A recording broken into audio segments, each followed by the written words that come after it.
Bonjour à toutes et à toutes, bienvenue dans ce 250e briefing, un beau chiffre rond, voilà, qui permet de fêter ce retour de tout le monde, donc au moins de nos deux experts, voilà. Retour en fanfare, évidemment, voilà, avec, eh ben, j'espère surtout qu'ils ont été bien reposés après ces fêtes, même je sais que si certains retours ont été compliqués, comme pour beaucoup de gens vivant à Moscou pendant les fêtes, ça a été un peu compliqué pour tout le monde et il y en a qui sont même pas encore rentrés tellement il y a eu le cirque avec les vols. Donc, j'espère que tout va bien se passer, que tout le monde est revenu quand même détendu et reposé et qu'on va pouvoir parler de l'actualité qui est très riche. Alors, contrairement à ma promesse de la dernière fois, aujourd'hui, on va pas tellement parler de politique intérieure ni d'économie parce que justement tout ce qui est diplomatie et relations étrangères, c'est vraiment, il s'est passé beaucoup de choses et il s'en passe encore beaucoup. Encore il y a quelques minutes, il y a un message de Trump et tout ça, donc c'est assez important. Et donc on va s'axer, ben, comme tous les briefings de lundi, sur donc l'international et le diplomatique. Et jeudi, donc Arnaud aura le plaisir de nous dire tout ce qui s'est passé ou ne s'est pas passé en politique, en économie intérieure. Eh bien, Arnaud, je vais te laisser commencer. Donc, tu vas parler plus spécifiquement ben, de ce qui s'est passé autour des fêtes de mai, du 9 mai, voilà, où il y avait un certain nombre de chefs d'État qui ont défilé, ce qui a causé tous les, tous les problèmes qu'on a pu avoir ici à Moscou. Et puis ensuite, Igor nous parlera donc plus généralement de ce qui s'est passé aussi dans ce domaine-là depuis. Nous t'écoutons. Merci, Président. Bonjour à tous. Effectivement, en guise d'introduction et avant de passer la parole à Igor, je voulais revenir sur les à-côtés diplomatiques du défilé du 9 mai en l'honneur du 80e anniversaire de la victoire sur l'Allemagne nazie. Peut-être rappeler que en 2020, il n'avait pu avoir lieu, hein. Je rappelle qu'il était question à l'époque de la venue, entre autres, du président Macron sur la place Rouge pour le 75e anniversaire de la victoire, et qu'il s'agissait, après le sommet des BRICS de l'automne dernier, généralement considéré à Moscou et en Occident d'ailleurs comme un succès, de montrer une nouvelle fois au monde et en particulier aux Occidentaux que la Russie n'est pas isolée. Alors, in fine, il y a plus d'une vingtaine de chefs d'État qui sont venus à Moscou, qui ont assisté au défilé militaire. On pourrait classer ces chefs d'État en plusieurs groupes. Alors il y a évidemment, et de façon assez prévisible et traditionnelle, les représentants de pays de l'ex-URSS. Également les nouveaux amis, je pense en particulier au Sahel, Burkina Faso en particulier, de vieux alliés de l'URSS comme le Vietnam par exemple, quelques Européens, peu nombreux et qui ont beaucoup fait parler d'eux, Monsieur Vučić de Serbie et Fico de Slovaquie. Il y avait également quelques absents. Alors parmi les absents, le président Aliyev d'Azerbaïdjan, retenu pour d'autres obligations. Certains estiment qu'il s'agit encore une fois de montrer sa mauvaise humeur après, on s'en souvient, la tragédie de l'avion de ligne de fin 2024. Mauvaise humeur peut-être également liée à la visite d'une importante délégation arménienne à Moscou. L'Afrique du Sud n'était pas représentée au niveau présidentiel et le Premier ministre Modi avait, passez-moi l'expression, d'autres chats à fouetter ces derniers jours que de venir à Moscou. En revanche, le président Lula, dont on se souvient qu'il était absent lors du sommet des BRICS parce qu'il avait fait une mauvaise chute dans sa salle de bain, et c'était effectivement la vérité, et non pas une excuse diplomatique, eh bien cette fois-ci était présent à Moscou. Alors que retenir de cette séquence diplomatique autour du défilé du 9 mai? Un accent chinois très prononcé, puisque l'invité d'honneur qui était à la droite de Vladimir Poutine à la tribune, c'était le président Xi Jinping, qui effectuait une visite d'État de 4 jours, dans un contexte particulier, hein, un contexte de forte tension avec les États-Unis depuis l'arrivée de Trump au pouvoir. dans un contexte également de reprise des discussions entre la Russie et les États-Unis, ce qui ne peut qu'interpeller, diront certains, alerter la direction chinoise. En tout cas, ce qu'il faut souligner, c'est que pour Poutine, évidemment, c'est important. On a vu une réelle complicité. Il y avait un interprète qui était entre les deux hommes, qui traduisait les explications de Poutine pendant le défilé. Ce qu'il faut souligner, c'est que la Russie, évidemment, était en meilleure posture. Vladimir Poutine, en particulier, était en meilleure posture qu'en 2023 ou même l'année dernière. Pourquoi? Parce que, encore une fois, euh, la Chine est en train de devenir doucement mais sûrement la cible numéro un des Américains et donc de fait la Russie retrouve des marges de manœuvre diplomatiques. Il y a eu 21 accords signés qui ne sont pas des accords de très grande portée. Par contre, et c'est plus intéressant comme signal, des sources convergentes indiquent que les discussions bilatérales ont repris dans le dossier du gazoduc Force de Sibérie 2, ce qui est encore une fois parfaitement compréhensible. Alors l'intérêt de la Russie, il est évident, hein. Il s'agit pour Gazprom et pour la Russie de tenter de compenser partiellement la perte du marché européen, de vendre 50 milliards de mètres cubes supplémentaires à la Chine. Pour les Chinois, qui, on le sait, jouent la montre, essaient de négocier de meilleures conditions de tarifs possibles, eh bien, disons que la fin des importations de GNL américains et surtout les incertitudes stratégiques qui pourraient euh, se manifester dans les années qui viennent et qui pourraient compromettre les approvisionnements gaziers par voie maritime de la Chine, eh bien, rendent finalement ce tracé sibérien extrêmement sûr et fiable. Donc ce sera un dossier à surveiller dans les mois qui viennent. Je ne reviens pas sur Lula, j'ai dit donc il était là, qu'il n'était pas là à Kazan. Tout de même souligner que pour la Russie, c'est important d'avoir le leader brésilien, d'abord parce que c'est un pays membre des BRICS, c'est un poids lourd du continent sud-américain, et surtout parce que dans le dossier ukrainien, il fait entendre une petite musique très proche finalement de celle du Kremlin et qui résume assez bien le fond de la pensée de ce qu'on qualifie parfois un peu hâtivement et paresseusement de Sud global. Un anti-américanisme très vif, un anti-Trumpisme très vif, et aucune sympathie, c'est le moins qu'on puisse dire, à l'égard de Zelensky et de la cause ukrainienne. Autre invité qui a été choyé par le président russe, c'est M. Tokayev, président du Kazakhstan. Le président russe lui a remis des documents liés à son père, qui est un ancien combattant, à son oncle également, qui a été enterré près de Rjev, justement. Et on a vu que le président kazakhstanais, qui est d'un naturel réservé, avait, semble-t-il, été plutôt touché par ces signes d'attention.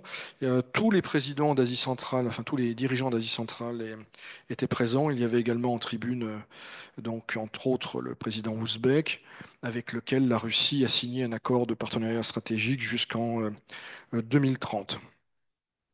En revanche, on n'a pas vu, alors tous ces pays, évidemment, hein, quand je dis tous ces pays, c'est l'Ouzbékistan, le Kazakhstan, la Chine,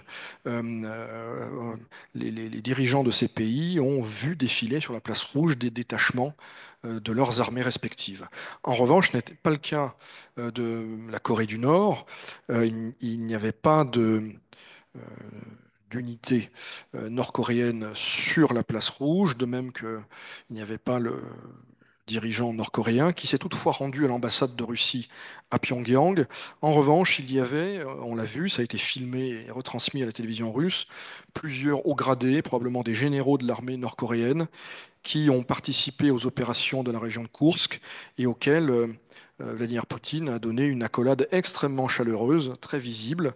Alors pourquoi il n'y avait pas de soldats nord-coréens sur la place rouge?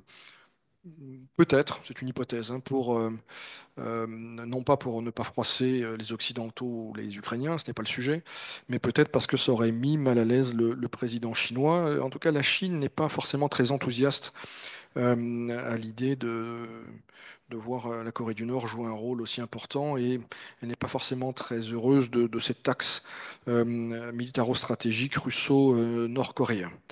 Il y a eu également, je l'ai dit, le président égyptien. Le président égyptien est une personne importante dans le monde arabe, mais également dans la politique africaine de la Russie. L'Égypte a longtemps été la porte d'entrée pour l'URSS et également d'ailleurs dans une certaine mesure pour la Russie en Afrique du Nord et au-delà. Donc le président Sisi était présent. Et puis donc le Vietnam. Le Vietnam, c'est important pour la Russie de très longue date, hein. Il est inutile de rappeler le rôle qu'a joué Moscou du conflit entre le Vietnam et les États-Unis dans les années 60-70. Cette relation bilatérale s'était, comme beaucoup d'autres, un peu étiolée dans les années 90-2000, et puis depuis une dizaine, voire une quinzaine d'années, elle reprend de la vigueur, notamment dans le domaine économique. Il y a, et c'est assez rare, hein, il faut le dire, des investissements vietnamiens en Russie, notamment dans le domaine de l'agriculture. Donc il y a une relation dans les deux sens. Les Russes sont présents dans le domaine énergétique au Vietnam. Donc le dirigeant vietnamien qui, dit-on, fait partie des dirigeants locaux les plus favorables à la relation avec la Russie, a signé divers accords et on a vu des discussions, encore une fois, prometteuses et qui aboutissent. Et c'est d'autant plus important pour les Vietnamiens, vous le savez, qu'ils ont écopé de droits de douane très spectaculaires de la part des États-Unis, qui, ces dernières années, étaient leur marché principal. Quelques mots des deux Européens de l'Est, hein, des deux Slaves, le Slovaque Fico et le Serbe Vučić. Alors Vučić, il y avait une incertitude, est-ce qu'il viendrait, est-ce qu'il ne viendrait pas? On se souvient qu'il a, semble-t-il, été victime d'un malaise aux États-Unis il y a une dizaine de jours. Bon, finalement, il était, semble-t-il, en forme à Moscou. Il y a beaucoup de sujets bilatéraux à discuter, notamment dans le domaine énergétique. On sait que Gazprom Neft, filiale pétrole de Gazprom, a pris le contrôle il y a de nombreuses années de la compagnie nationale d'hydrocarbures serbe, Nice, qui est sous sanction de ce fait des États-Unis, que la Serbie essaie de négocier des exemptions avec l'administration Trump, et qu'elle essaie également de négocier de nouveaux approvisionnements gaziers avec la Russie. En tout cas, Vučić était à Moscou, ce qui a été très apprécié de Vladimir Poutine, lequel a également eu des mots très chaleureux pour le Premier ministre slovaque Fico, qui lui aussi a été soumis à de très fortes pressions des autorités européennes pour qu'il renonce à venir à Moscou. Fico est venu, il en a profité pour envoyer une volée de bois vert à Madame Kallas, la responsable de la politique étrangère à la Commission, estimant qu'elle n'avait aucune prérogative pour empêcher qui que ce soit de voyager et de mener la politique étrangère que la Slovaquie entend mener. Il a rappelé que plus de 60 000 soldats soviétiques étaient morts lors des combats contre les forces nazies sur le territoire slovaque. En revanche, il n'y avait pas Orban. C'est intéressant. D'ailleurs, il n'a jamais été vraiment question qu'il vienne, à ma connaissance, mais peut-être qu'Igor a d'autres informations. En tout cas, Orban, lui, a lui aussi d'autres chats à fouetter. Il y a une histoire sur laquelle j'attire votre attention parce qu'à mon avis, elle peut aller assez loin politiquement. C'est l'histoire d'espionnage avec l'Ukraine. Je rappelle qu'il y a quelques jours, les Ukrainiens ont annoncé avoir démantelé un réseau d'espionnage hongrois impliquant, semble-t-il, selon les Ukrainiens, des officiers de renseignement hongrois qui auraient fait du renseignement pour le compte de la Russie contre l'Ukraine. Il y a eu ensuite des expulsions de diplomates ukrainiens, en tout cas d'agents du SBU ou du SVR ukrainien, sous couverture diplomatique à Budapest. Évidemment, si la version ukrainienne devait se confirmer, ce serait extrêmement grave, et ça pourrait avoir des conséquences extrêmement graves pour Orban. C'est une chose de défendre l'intérêt économique national, de s'opposer à des projets de sanctions. C'est autre chose, encore une fois, si ça se confirme, de mener des opérations d'espionnage au profit de la Russie sur le territoire ukrainien. Donc, affaire à suivre, qui pourrait, encore une fois, prendre une certaine ampleur, alors même, on le voit, que le nouveau chancelier allemand, Merz, semble très remonté contre son homologue hongrois.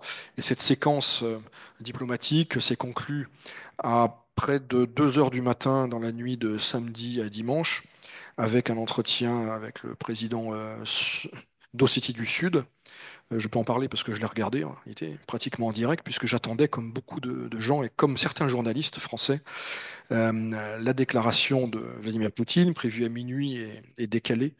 En tout cas, 17 entretiens bilatéraux de samedi jusqu'à tard dans la nuit, avant donc la déclaration de Vladimir Poutine, avec une phrase qu'Igor va annoncer et commenter, et qui nous amène à une autre séquence plus large sur les tentatives de règlement du conflit ukrainien.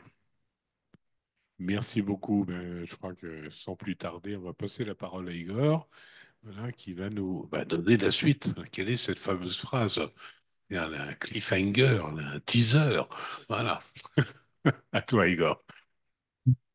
Merci Président. Bonjour à tous. Oui, alors c'est une transition toute faite, effectivement, puisque conférence de presse très tardive de Vladimir Poutine, qui évidemment a fait attendre journalistes et les gens qui le suivaient au moins 1 heure, si ce n'est pas plus, et une conférence de presse qui était consacrée en fait au bilan, hein, toute la séquence du 9 mai, où il a restitué un petit peu les avancées, les dossiers avec les pays et les représentants de pays qu'Arnaud a évoqués. Et quant au contexte ukrainien, qui était quand même non seulement en toile de fond, mais très attendu, eh bien, il a annoncé que la Russie se disait prête à des pourparlers directs avec l'Ukraine jeudi 15 mai, donc jeudi prochain, des pourparlers russo-ukrainiens à Istanbul, en Turquie, puisque c'était le lieu où les choses s'étaient pas trop mal passées sur le processus, on va dire, en mars-avril 2022, jusqu'à ce que ce fameux projet d'accord d'Istanbul, dont on a de nombreuses fois parlé ici, eh bien, capote pour des raisons encore inexpliquées officiellement. Alors, cette annonce de Vladimir Poutine, en fait, est une forme de contre-proposition et de réponse à autre chose, à une autre séquence qui s'est déroulée à Kiev la veille, le vendredi 10 mai, puisque M. Macron, M. Starmer, donc Premier ministre britannique, M. Tusk, Premier ministre polonais, et le nouveau chancelier allemand, M. Merz, se sont rendus à Kiev pour rendre visite à Volodymyr Zelensky. Et donc, au cours de cette visite, ils ont annoncé qu'il y a un plan en 22 points a été élaboré en vue de conclure un cessez-le-feu d'une trentaine de jours. Et ils ont sommé la Russie, sous forme d'ultimatum, d'adhérer à cette proposition. Et donc, d'ici le 12 mai, de s'engager dans un cessez-le-feu inconditionnel comme premier pas avant d'ouvrir des négociations. Et donc, évidemment, la réponse de la Russie, ça a été cette phrase de Vladimir Poutine. C'est vraiment une phrase, hein. Il n'a pas passé, il n'a pas mis 20 minutes, il n'y a pas eu de dégagement historique, il n'y a pas eu de grand laïus, etc. C'était vraiment très, très, très laconique. C'était la réponse de la Russie à cet ultimatum. Alors, quand il dit ultimatum, dit qu'il y a évidemment le bâton, et le bâton, les Européens ont réaffirmé que si jamais la Russie n'adhérait pas à ce cessez-le-feu, eh bien, il y aurait un nouveau paquet, enfin, il y aurait de nouvelles sanctions, d'une part, et d'autre part, que de nouvelles armes seraient livrées à l'Ukraine. Alors, que s'est-il passé depuis? Volodymyr Zelensky a répondu qu'il était prêt à rencontrer personnellement Vladimir Poutine à Istanbul jeudi, où le président Zelensky sera, puisqu'il y a une réunion des ministres de la Défense de l'OTAN, ou des ministres des Affaires étrangères de l'OTAN, je ne sais plus exactement, mais en tout cas, réunion ministérielle de l'OTAN, et que donc, en guise de pourparlers directs russo-ukrainiens, le président Zelensky se propose de recevoir, enfin en tout cas d'engager directement le président russe. Euh, Trump, président américain, a évidemment mis son grain de sel, puisque peu après l'ultimatum européen, Trump semblait plus ou moins se rallier quand même à la position des Européens. Je vous invite à lire un article dans Politico qui est sorti le 10 mai et qui dit qu'en fait, ça y est, les Européens ont réussi à raccrocher Trump au wagon et qu'on a formé une espèce de front, on va dire, face à la Russie. Sauf que 24 heures plus tard, il y a un tweet de Trump qui exhorte Volodymyr Zelensky à répondre positivement à l'ouverture, enfin à la proposition, contre-proposition de Vladimir Poutine, à savoir d'engager des pourparlers directs à Istanbul jeudi. Donc on voit là deux positions finalement. D'un côté les Européens avec l'ultimatum qui n'a évidemment pas, auquel la Russie ne s'est pas pliée, hein, et la contre-proposition russe qui se chevauche en quelque sorte. On sait que Vladimir Poutine et Erdogan se sont parlé par téléphone hier et que la réponse formelle de la Russie, je crois, est sortie tout à l'heure et qui consiste à dire que on ne s'adresse pas à la Russie sur le langage de l'ultimatum. Enfin, je crois que le phrasé est à peu près celui-ci, hein, pour donc, évidemment, en guise de réponse formelle cet ultimatum adressé par les Européens vendredi. Alors, qu'est-ce qu'on peut dire de tous ces faits? Parce que là, je vous ai énuméré un peu la séquence qui était très dense, effectivement, comme Gilles l'a rappelé en introduction. On peut déjà dire que Vladimir Poutine, traditionnellement, on le sait, ne prend jamais de décision sous la pression, il ne prend jamais de décision à chaud, il prend toujours le temps de réfléchir, et donc, ça aurait été très étonnant qu'il donne une réponse, j'allais dire, qui s'inscrive dans la continuité de cet ultimatum. Donc, d'autre part, la position de la Russie reste inchangée dans cette affaire.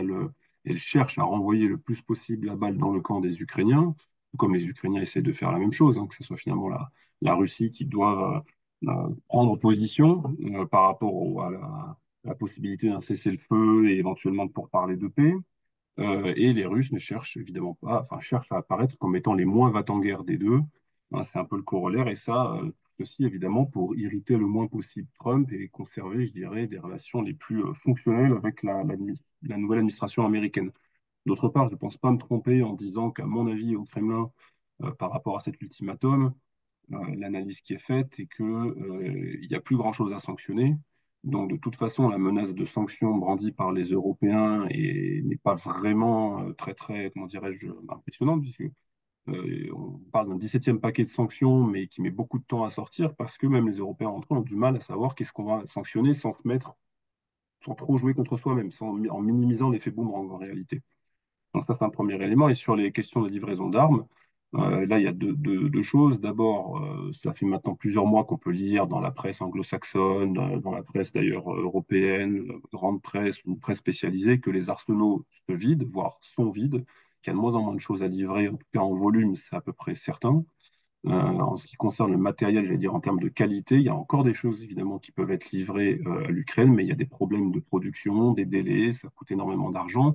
Et donc ça aussi, c'est un paramètre qui est intégré, à mon avis, par les décideurs russes. Et puis d'autre part, les Américains continuent d'alimenter en renseignement quotidiennement les Ukrainiens.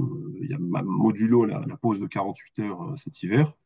Et on a même pu lire ces derniers jours qu'un nouveau lot de batteries patriotes avec des missiles, alors des anciens patriotes israéliens qu'Israël a renvoyés parce qu'il en a fait des nouveaux, vont être reconditionnés en Allemagne pour être ensuite envoyés en Ukraine. Et que d'autre part, l'administration américaine a validé la livraison de la fourniture de services de formation pour les F-16 et tout ça. Donc les choses en fait continuent d'une certaine manière, même si jamais il n'y a pas de nouvelle aide militaire américaine qui a été votée sur le budget fédéral de cette année. À mon avis, ça ne le sera pas, mais les choses se poursuivent de fait. Donc, c'est à mon avis le constat que dressent les Russes, et finalement, cet ultimatum, il n'y a pas vraiment de marge de manœuvre de ce point de vue-là, ce qui fait qu'il y avait encore d'autant moins de raisons pour les Russes d'y répondre.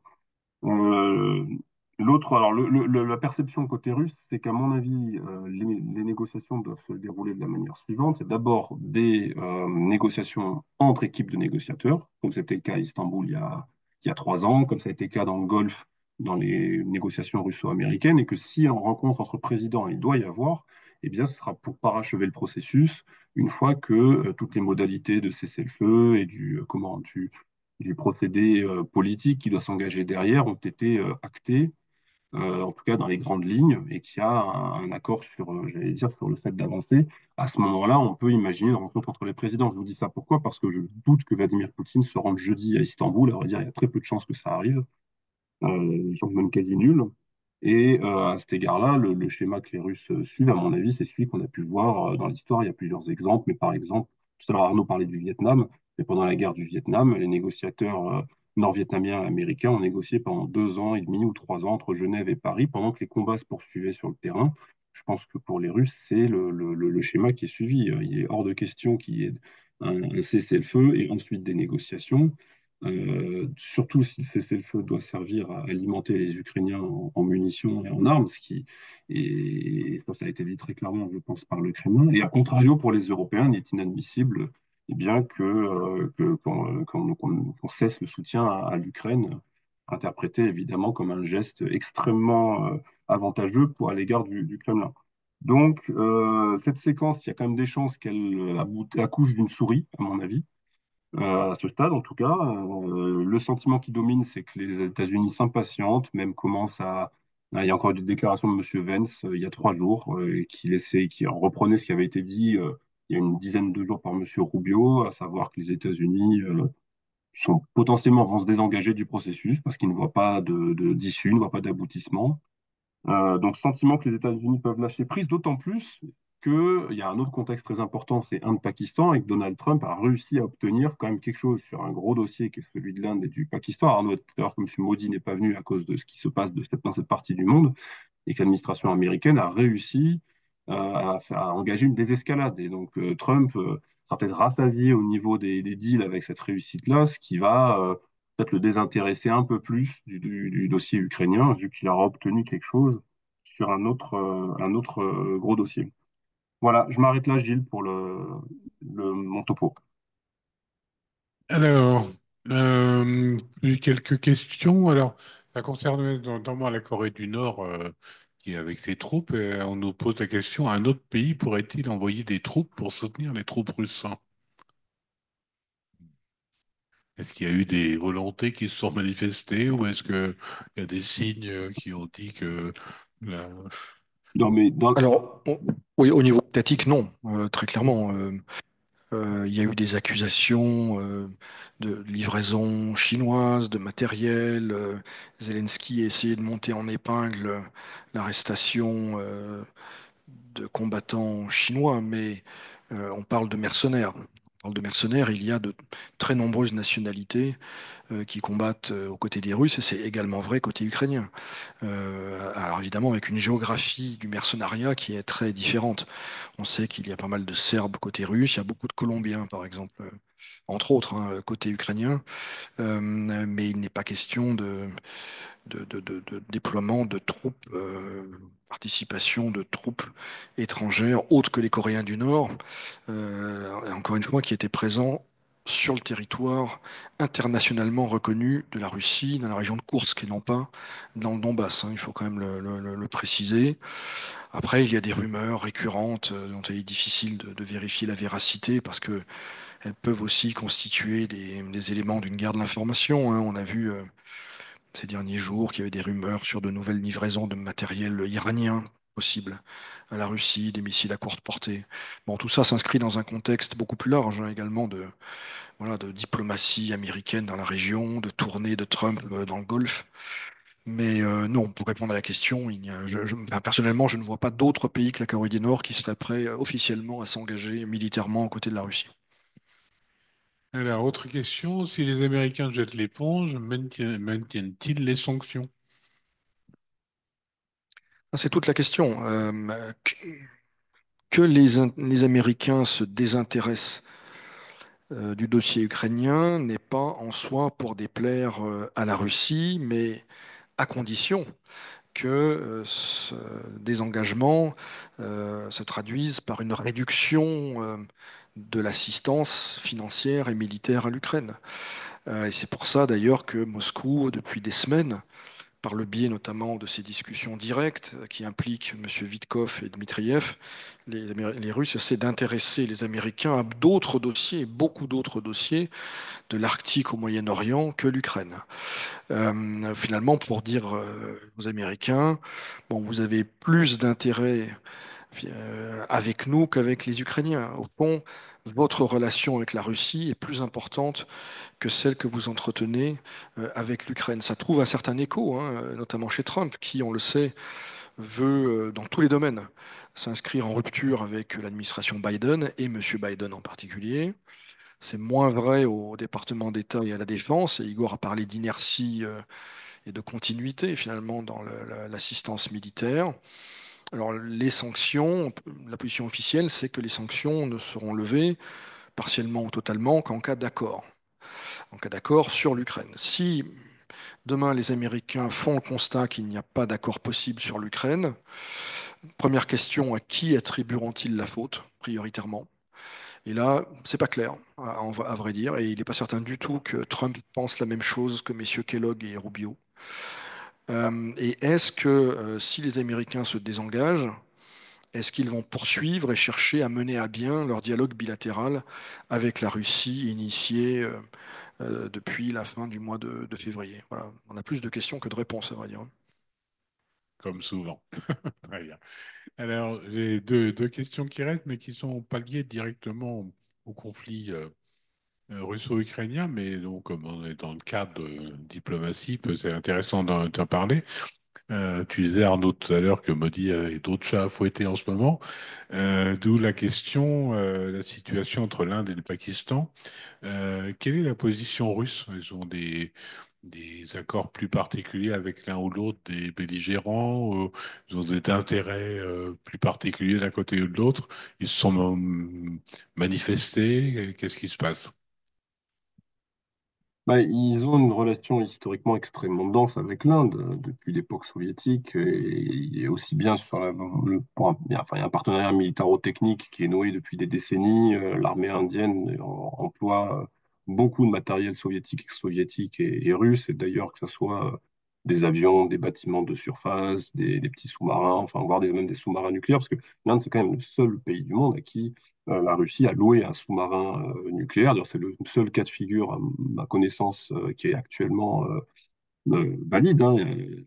L'Inde loue un sous-marin nucléaire à la Russie. Donc, ce qui témoigne quand même de la densité du partenariat politique. Et la Russie a construit des centrales nucléaires en Inde. On a vu que l'Inde est devenue depuis maintenant 2 ans le deuxième partenaire économique de la Russie pour les exportations, grâce aux achats massifs de brut. Enfin, il y a une relation qui est évidemment très dense.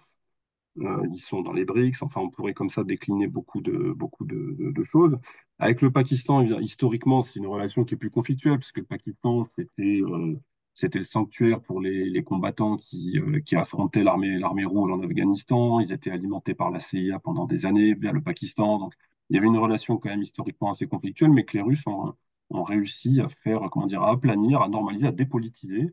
Et depuis maintenant les années 2010, il y a un partenariat, y compris militaire, qui s'est noué avec des exercices militaires conjoints qui se tiennent annuellement. Les Russes ont vendu du matériel militaire, y compris au Pakistan, ce qui est l'ennemi, un des ennemis principaux de l'Inde, tout en maintenant de très bonnes relations avec les Indiens, qui sont eux aussi dans une logique de ce qu'on appelle le multi-alignement. Ça veut dire de discuter avec tout le monde et en gros de ne se faire, pas se faire d'ennemis, puisqu'ils ont déjà suffisamment entre le Pakistan et la Chine à côté. C'est deux puissances dotées, donc je pense que pour les Russes, la logique, c'est de faire passer le message qu'il faut la désescalade, qu'il faut aplanir les angles, sauf que c'est l'administration américaine qui s'est emparée du dossier, qui est parvenue, pour l'instant, à obtenir une désescalade, mais c'est pas fini, sachant que l'Inde était très peu encline à toute médiation au départ. C'est-à-dire que les Indiens étaient quand même dans une logique de représailles suite à l'attaque terroriste qu'ils ont subie, que conventionnellement, il y a une différence colossale entre l'armée indienne et l'armée pakistanaise, c'est-à-dire que l'armée pakistanaise ne fait pas le poids par rapport à la masse de l'armée indienne, et que donc ils ont l'arme nucléaire pour, comme ultime, j'allais dire, possibilité de faire protéger leur souveraineté. Donc, il y a eu des affrontements aériens, etc. Mais c'est vrai que les Russes n'étaient pas si mal placés que ça pour tenter une médiation, parce qu'ils ont de bonnes relations avec les deux, ils sont alignés avec aucun. Il n'y a pas d'alliance militaire, il y a rien. Mais bon, c'est les Américains qui y sont allés et qui, pour l'instant, sont arrivés à obtenir une stabilisation de la situation. Merci. Alors, pendant cette période de Pâques, il y a eu quand même un autre événement, on peut qualifier de mondial, c'est le changement de pape, enfin, la mort de François et l'élection de Léon. Quelles ont été d'abord les réactions russes, hein, officielles ou non officielles, et le fait que ce pape soit américain, est-ce que ça introduit quelque chose dans la vision que peut avoir le Kremlin ou la société russe de ce nouveau pape? Alors, si je puis me permettre de ne pas répondre à la question, Je dirais que c'est plus important, et on le voit déjà, pour l'Ukraine que pour la Russie. Alors, la Russie a fait un communiqué, peut-être que le patriarcat aussi. Les choses ne se passaient pas si mal entre les églises catholiques et orthodoxes. On se souvient des dialogues à Cuba. Bon, c'était pas allé très loin, mais si vous voulez, le pape François, et ça lui a été reproché hein, en Europe et en Ukraine, dans le dossier ukrainien, avait une position très équidistante, d'où l'intérêt de Zelensky de nouer un dialogue rapide avec le nouveau pape. Il l'a appelé aujourd'hui, il l'a invité en Ukraine, et c'est doublement intéressant, encore une fois, parce qu'il espère que le nouveau pape sera moins prudent et peut-être plus enclin à pencher côté ukrainien que son prédécesseur. Et puis il y a une autre dimension, effectivement, américano-américaine. Il se dit que le nouveau pape, voilà, pourrait être une carte utilisable contre l'un des principaux, comment dire, euh, adversaires, ou je ne sais pas, en tout cas contre M. Vance, hein, le vice-président américain, qui lui-même est catholique, qui assurément a de grandes ambitions pour la suite.